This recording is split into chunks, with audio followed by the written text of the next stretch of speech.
Kingam-panahy nampitondrano lohateny hoe tsy hangera ty tandremy zato hadalana moramora hiany fanontany ane malama aoka mba tsy ho tonga ty hoe ento lavitrany fa inona ary ty mailo loatra ny rehetra fa gidraka be ty atao hiandro fotoana manampetra amin'ity fomba ratsinao za aloha dia misitaka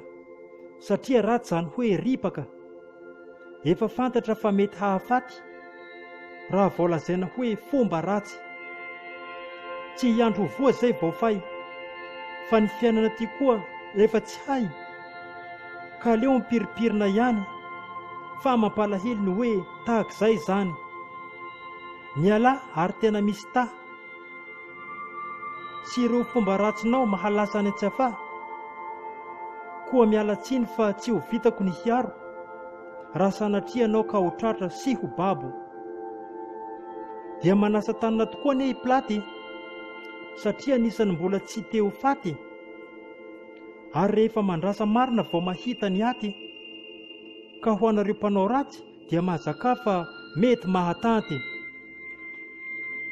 ny angatako tsy mila mitakosona fa lasana ty koa no miara voaosona io dia mitovy amin'ny akanjo fitososona ary mitovy amin'ny vorona izay volovolosina sarotra be ny manampy an'izy ireo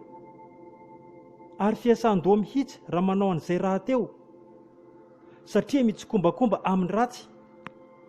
ka tsy angera ty izany fa sao dia hidiram-pantsy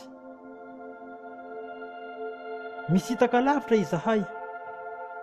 fa mamono ny zavatra tsy sitrakay eny aza fa nadia ireo akaiky anay mila mijery rivotra hiany koa nefa ny amin'izay mandehana any sao mamindra ny fomba ratsy sy manimba no sady mampandoto vitana eny fa nadia manjono tsy mahazo hatramin'ny fitana tsy angera ty ho aho fa le faso lavitrany tsy sasatra mamerina izay eto za mba hahatonga anay tsy hiparitahana atao mihitsy ny tsy fankazahoana fa sao hahatonga n'ilay fandotoana satria rehefa miaraka amin'ny amboalambo dia amboalambo ka leo ialana lavitra fa sao hampaletika an'ilay sambo nosoratany Patrika na hoe izaho Kinga.